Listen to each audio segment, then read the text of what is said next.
This episode is brought to you by Peloton. Break through the busiest time of year with the brand new Peloton Cross Training Tread Plus, powered by Peloton IQ. With real-time guidance and endless ways to move, you can personalize your workouts and train with confidence, helping you reach your goals in less time. Let yourself run, lift, sculpt, push, and go. Explore the new Peloton Cross Training Tread Plus at onepeloton.com. So I know one of your passions is about, uniting cross-functional leadership. And I got to tell you, I've never seen a little bit of a disconnect like I have in recent years, and everybody's in everybody's Kool-Aid. So what's your claim to fame or your passion or recommendation around uniting cross-functional? Product OKRs can't be successful if sales OKRs aren't successful, and marketing OKRs can't be successful if sales isn't successful. And so I think just recognizing that interdependency and really fostering that culture is just something that feels so valuable. And again, I really believe that we are at a point in time where it is becoming even more important to do so, because the information that needs to flow between orgs to make initiatives work and to make, whether, it's personalization or the way we're structuring data or who's using data, it's got to flow, and it's got to flow out of organizational boundaries. And it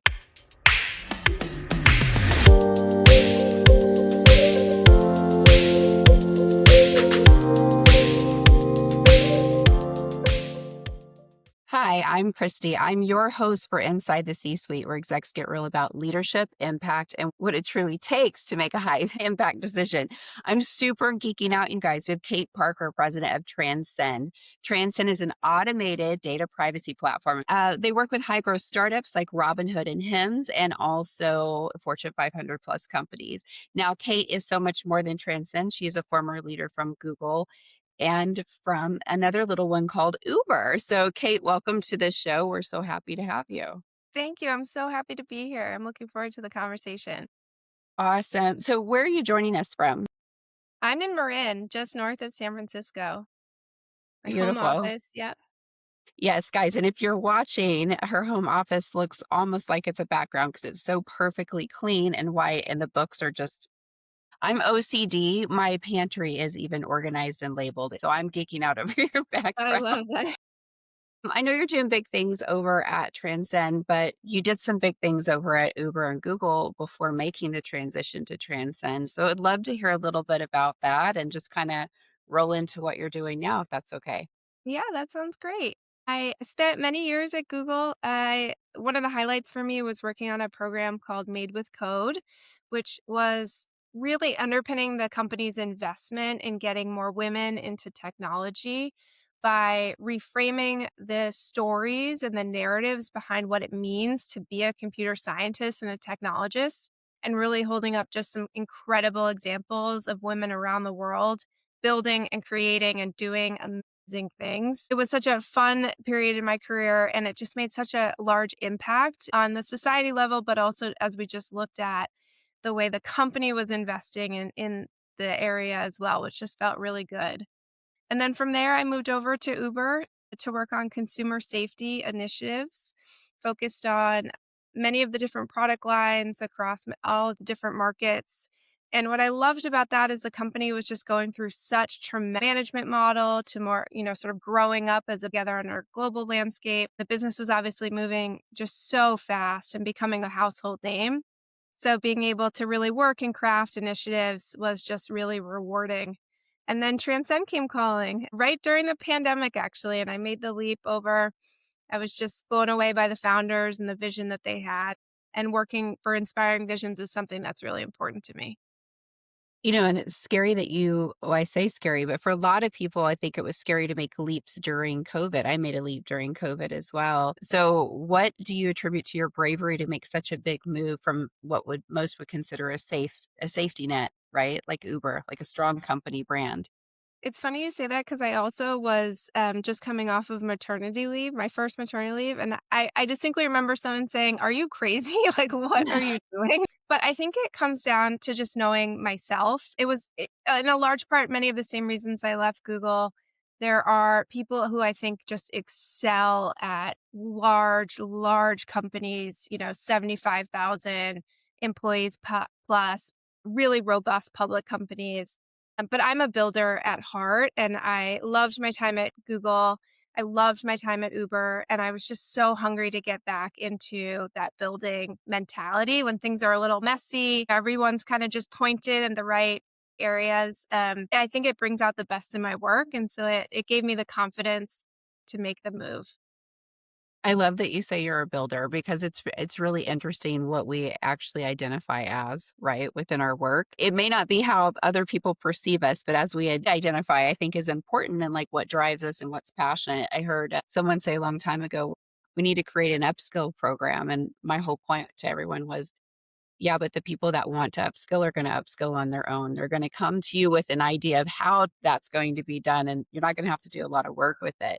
So when I hear you say builder, I think of, Kate getting in there and just making things happen. Was there any ahas or learning lessons from your initiatives at Uber and Google that stands out to you? I think that the piece that felt really consistent in both companies is just a reminder that people can be intrapreneurs as well as entrepreneurs, and the ability to launch new programs, new initiatives for the first time. A lot of the work that we did on Made with Code was, it wasn't under a formal business unit. It didn't have a top down directive of being, this org or that org, but being able to really craft it and help to tell that story of why it was so important to the business that we should carve out some resources and make that space. That felt really similar to the work at Uber. Quite a bit of the initiatives that we ran were really carved out from some of the support of different regions, whether it was the US or Europe or South America, and really listening to external folks and being able to say, okay, this is something we think we need internally. I can remember when we got a big project approved at Uber, and it was a multi-million-dollar initiative that had never been done before. And it really sort of gave the team that backing that we can come up with new great ideas, and it doesn't have to be what's on the organizational structure or ladder or already kind of listed out. So I love that you said entrepreneurial, and I'm probably going to butcher the way you said it so beautifully. But I think that, we're especially in all areas of work and the future of work as well. We put people in buckets, right? Well, AI can do this, but it can help you be, more thoughtful over here. But we put people in different buckets. Like I heard someone say average is the bare minimum, right? Average is not where we want people to be. And that I've also heard another CEO say 7 skill companies, right? Like they're not like outperforming, but they're not underperforming. So we put people in buckets. How would you say, in your experience, that you've identified that entrepreneurial spirit? Because I believe that those are the special kingmakers that can see the blind spots and can help things be better. So I'm just curious from your experience, Kate, is there a way to identify those rock stars in the mist like yourself? Yeah, I think that particularly as relates to talent acquisition, being able to set that structure early, even from the recruiting and the interview process, being able to actively design your processes in a way that put the ownership and accountability back onto the person really starts to just set that movement from the beginning of this is what's important to us. We expect initiative, we expect ideas, we want to co-create together. I recently read a piece that I thought framed it up really nicely that basically summarized to say, as companies, we sometimes want all of the control of the hiring process.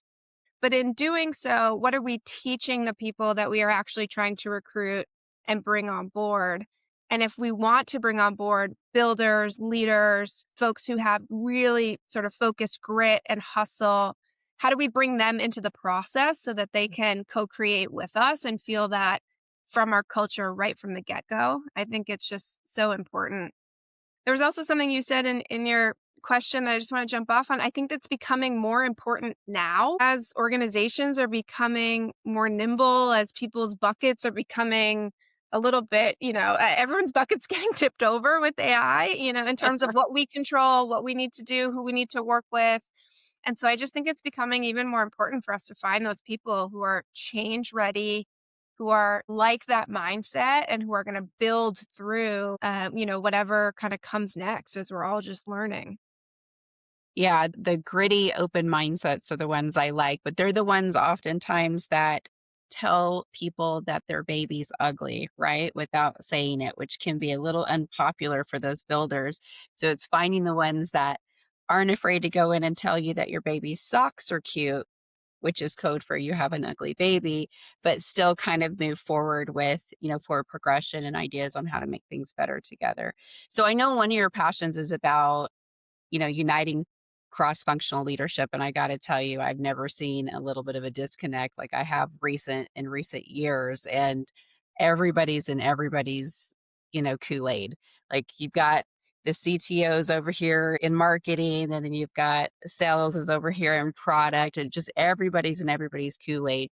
So what's your claim to fame or your passion or recommendation around uniting cross-functional departments and teams?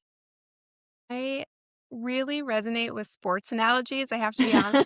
I played sports in college, and, that really sits with me because there are phrases and code words used in business that I think for any person with a team-oriented mindset, they're really jarring. Things like thrown over the fence or it's their responsibility, not our like, it's hard for me to wrap my head around that because we win as a company and Mhm. we do better as a company, and people with that mindset, I think, have higher output, higher team satisfaction scores. I think their orgs are more deeply set up to succeed.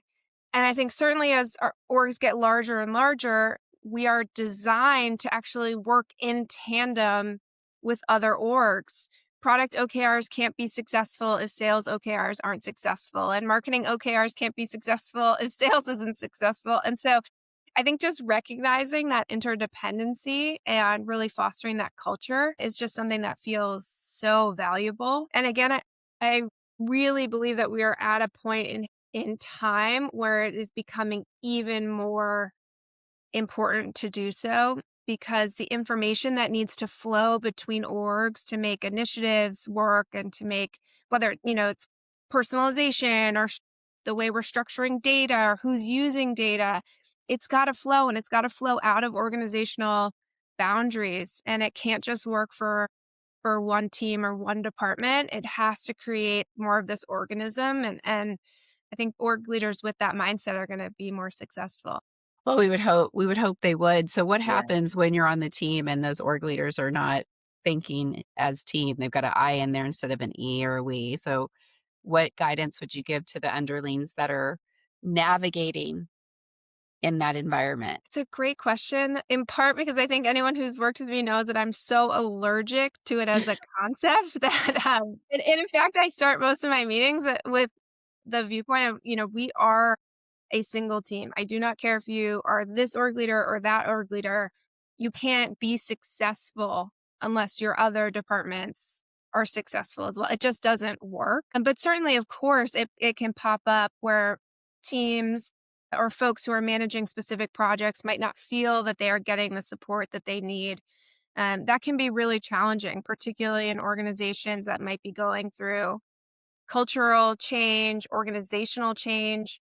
I mentioned at Uber, we went through a really large systematic change of being operated at the city level and the region level to being a globally minded company with a central headquarters. That's a case study right there, just in terms of organizational change and Yeah. dynamics. So, certainly it can happen. I think even just at the project level, recognizing that the work that we're doing or that someone is doing is net more successful with the partnership of someone else, I think is just really impactful.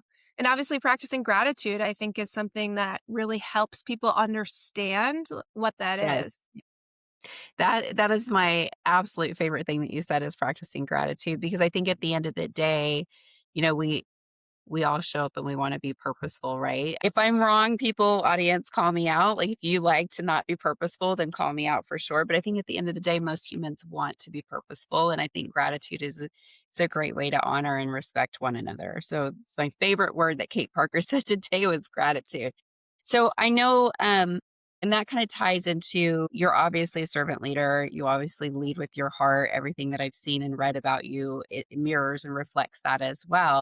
So, can you give us an example of maybe some ways that you inspire your team to also lead with heart and kind of lead the charge as the team? It's a really interesting question because where my mind goes first is that I learned so much more from my team than what I am able to share with them. But I think I have had a just a tremendous opportunity to work with folks over a really long time span. I mean, maybe not that long. In tech world, it feels long, but certainly across different companies, different archetypes. And I've just really appreciated when people come to me with very specific feedback, and they don't have to have the answers, but perhaps something they're seeing, something they're feeling. And that always, I think it really kind of fills me up as a leader when that happens. And it can sometimes be hard to make sure that you can keep those lines open, that it particularly as you become more and more distant from the day-to-day work and you start to lose and lack the context of what's happening on a day-to-day. Still seeking to maintain that. I work with incredible co-founders who I mentioned earlier who just in part blew me away because of their focus on servant leadership and the type of culture they want to build. And so they just really emulate that from the top down, which has just made it tremendous. It creates such a great culture for that to come through as well. I love that. It's a really good story that you guys do it together. It's so great. So, Kate, I know you haven't climbed to, you've held many titles, right? Currently, the title that you hold is president, which comes with a lot of weight, I'm certain. Is there anything that you attribute to personally that helped get you there within this tech space that you find yourself in? I think that opportunity has always helped. I had a really early mentor when I was just starting out in my career. He was a former wartime journalist, and he would always say, run toward opportunity, run. And every time I reached out to him and would sort of gut check early career moves, he would just say, does it feel like you're running toward the opportunity ahead of you? And I think that has been really impactful. I credit another woman, that a mentor that I have worked with for quite a long time on a AI nonprofit board. And she'd always just say, I bet on myself, which I always just used to love hearing her say that. And I think I try to take that on as well, of just betting on myself. I think the last piece is I have a pretty high tolerance for failure. I'm comfortable failing. I have failed many times. I take that on, and I believe that it's something that's important if we want to do things differently, if we want to try, to swing for the fences. We have to make sure that we're willing to accept the risk. Nothing great was ever built safe, from a position of taking incremental steps. So that's something that I love. I'm okay with failure. I think it's important. I love failure too, because I think the faster you fall, the quicker you can get up, right? And then you know the misstep and you can kind of dial it in. And the two things when you were talking about, I wasn't shocked that you said you were an athlete in college, not shocked at all, just based on your regimented mindset, is that people that I find in the C suite, there's a couple of things. They've either have some extreme sports or something they're doing, but there's like a very regimented mind, right? So they're either like working out or doing something crazy, or they're trying to break something. There's just this um aura of what if, right? And just like you said, run towards it, which I really, really love. So is there, throughout your career, I'm sure that you've failed and there might be one or two that really resonates with you over the other, but what did you learn from one of your biggest failures? I'm constantly learning from missteps. And one thing that I've actually talked about this before in my career, I believe that particularly as executives, we start to glorify the really big failures, in part because we've often turned them around. This whole product launch did so poorly, but don't worry, we turned it around and 10x the results the next quarter. And I think it creates this cycle where we're not truly recognizing the failures that we learned the most from. And sometimes it can be the very incremental failures. The email that you receive that is very specific, but someone's just like, I saw this and I was expecting this. And it's a little tweak, but it sits with you and you reflect on it. and you think to yourself, how did I show up in this meeting? How did I give the person what they needed? Did I support this org in the moment that they needed? And I find those moments and those failures so much more reflective for me personally, because as I said, I think we sometimes glorify the big ones because we often turn them around and then they become something quite different than if we've really reflected on an honest account in the day to day of how we're doing and what we're doing. I love that to my core so much because I think I do both, but I think, in corporate or in sales or wherever you find yourself sitting, it's all about the storyline. So I could see saying, oh, we failed, but out of the failure, this amazing lotus bloomed and we learned all these great things. But to your point, I have interactions where it'll play in my brain later. Like it's hard for me to shut my brain off and go, man, if you had just said X, or if you had positioned it this way, or next time do X, Y, Z, like constantly go back and just tweak stuff in my brain. And I don't know if that means that I'm down with the sickness and there's something wrong with me that I overanalyze everything, or if that means that I'm actually kind of brilliant. But I'm with you as far as I do micro learnings, but I think that Yeah, comes with mindfulness I and think so too. really, yeah, really wanting the person that you're speaking to or the people that you're around, really wanting to have a positive impact. I think that's the difference that I've I found. think that's exactly right. I think so too. And even just reflecting on the decisions, what decisions did I make today? Can I reflect on those? Did I make the right decisions? And hopefully not from a place of feeling the need to go over every little bit, but those micro learning moments. And I was really kind of struck with what you said of the lotus. It's that in the micro, what can I understand from what just occurred or the decision that I just made or the interaction that I just had that I can reflect on. And I think that growth is so powerful. Yeah, it's a little uncomfortable too sometimes when you sit with it, right? Like Yeah. there was a time I had a direct report, brilliant, and she knows. We talked it out, she knows.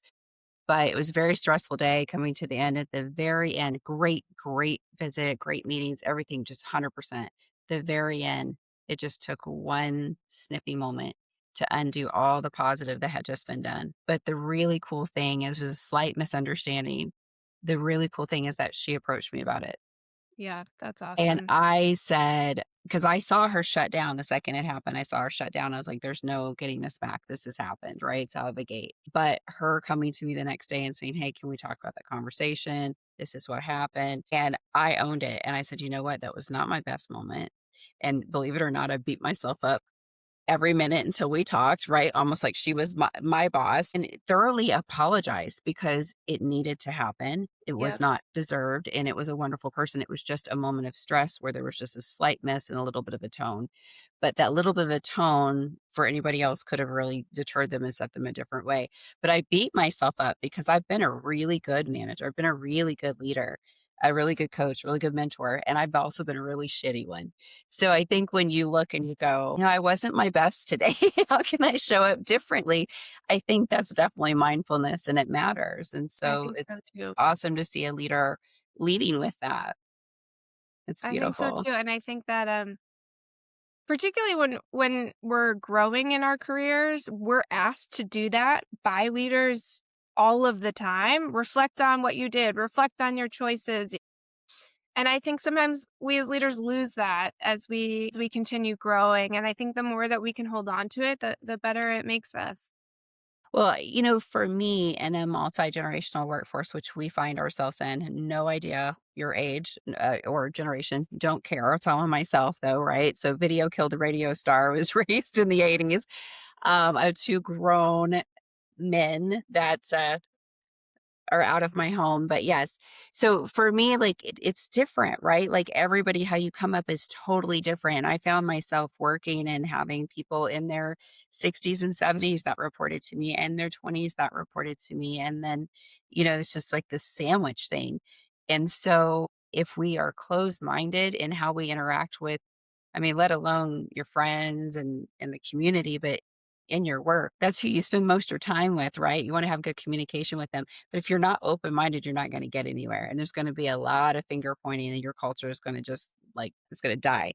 So I find for me, what's really, really interesting is that I'm in the cusp right in the middle where I wasn't raised on technology, but I'm dangerous enough with it, right? I understand the impact. But then my older counterparts are kind of like, yeah, I don't want to do this anymore. And then the younger ones can't do anything without tech, right? To the point that I hear they're having challenges actually communicating going into early career. And so I'm just curious if you're seeing the same thing or any differences in an organization. But I've seen different, just the way we were brought up or the way we were raised, or what's normal to us may not be normal to the colleague sitting right beside us, right? So it's so much more complex than just AI and technology. It's like humans, when were you born and what were you raised with? But are you kind of seeing the same thing? Yeah, what I love about that question is I think it just goes to the root of communication and how important communication is in a culture. And when you think about either different organizational cultures or company culture, how you center and norm your communication styles just feels so critical. And as we were talking about of being able to make sure that organizations can work effectively together, sometimes it comes down to communication norming. We had a really funny kind of interaction where we were joking on sort of go to market terms and engineering terms. And I was like, you could not tell me what a daemon is. I was like, I'm going to need like a hardcore translation for that term, but you might not know if I was to use what CAC is. And so that might be a place where we're just totally speaking past each other. Shared language, shared lexicon, communication architecture, how we speak to each other, the intention behind the words that we use, and then the way that we pass information. We are finding that to be just so core. In particular, we are a fully remote company operating at scale, serving some of the world's largest businesses. And so our ability to make sure that we can communicate really effectively with each other without relying on, shoulder tapping or hallway passing or any of that is just, it's caused it to be just something that we have to be really intentional about, which is just so critical, I think. You just keep hitting on all my favorite words. So now you said intentional, right? So, and I think that's what it comes down to: mindfulness, intentionalness, like in our day to day lives and our day to day work, how we're designing products, how we're serving our clients and the solutions. Because there's so much. My grandpa would call it silver tongues. There's a lot of people out there with silver tongues that are selling stuff, but they're one trick ponies and they're not necessarily meeting the needs. How does Transcend and your organization help meet those needs and really build up on the core values that you've laid out during this interview? Yeah, it is something that is so important to us, in part because of the market that we operate in. In the privacy market, there is a lot of marketing. There is a lot of, silver tongue of promises, particularly with the intensity of the regulations, the complexity of the technology, being able to really articulate and stand behind what we can do and what we can offer is something that is so important to us. And so again, I think it goes back to not only the communication styles, but how we want to show up in market and how that drives our values. Being able to really show and not tell is something that we talk about a lot from a go-to-market perspective. And how do we make sure that as a company, we are not following the market when the market is taking us down the wrong direction? How do we have conviction and belief? If we believe, like our co-founders did, that privacy was going to become a technical discipline, even if as it's drifting into more of a compliance world, how do we keep that North Star and seek to take the market with us where we believe it's going to go eventually? But that obviously comes with needing to have strong values around boldness and not kind of following exactly what is laid out in front of us and doing things differently. Well, and it sounds like you guys have empowered a culture of speaking up too and kind of problem solving together. At least that's what I'm picking up off of you. So if Yep, I'm that's reading right. the tea leaves, my woo a little right. That sounds like your organization. Yep. No, that's great. Well, Kate, is there anything else that you'd like to share about Transcend that you guys are doing, or ways that people can connect with your organization or yourself? Yeah, well, I would love to, invite folks to come find us. We're on LinkedIn. Our website's www.transcend.io or www.transcendprivacy.com. You can find us either place. I think the pieces that I mentioned on sort of the importance of privacy, obviously consumers care a lot about privacy. We work to help make sure that businesses have the right application layers across them so that they can effectively manage and protect all of our personal data in accordance with the laws that have been set up. So I invite folks to get to know us. And if you're interested in our culture, get to know us. We're hiring for a lot of great roles across a number of different orgs. We look for people who are bold. We look for builders and folks who love to work across different teams and organizations. I love that, and such a plug for your talent acquisition team too. So always working. It's so great. Well, and it's funny, Kate, because like I'm visualizing as you were talking about that, almost like you guys have, like when I go to the gym, I think of my trainer like the bouncer, right? He goes and he like clears it out, makes sure it's safe. You guys are almost like the bouncer for data security, right? Like making sure that we're all safe. So from our community to you, thank you, sister, for keeping us all safe. We Thank you. appreciate it. So to close us out, I usually ask this question. I'm really curious what your answer would be. What is one thing that people say about the C-suite that's a myth? Like what's one thing that they might not know about the C-suite? I think people think that the C suite is full of folks who are different or better than the folks who are at any other place in the company. I mean, you mentioned a woman that you worked with who was just a rock star. Like you see these people and you see them at every level and you see them in such critical roles. And I think they have everything that it takes to be in the C-suite. I don't think there's anything special. I think there's luck. I think there's opportunity. I think there's a lot of things that go into it.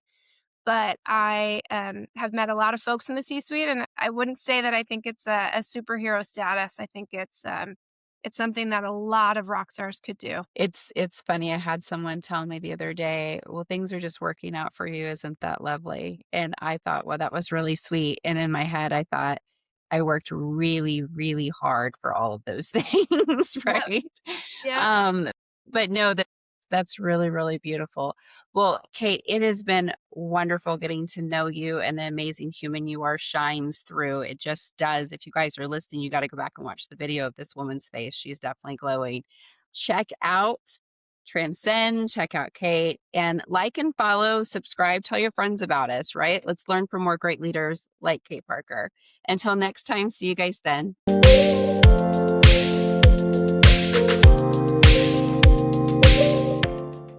Well, the holidays have come and gone once again, but if you've forgotten to get that special someone in your life a gift, well, Mint Mobile is extending their holiday offer of half off unlimited wireless. So here's the idea. You get it now, you call it an early present for next year. What do you have to lose?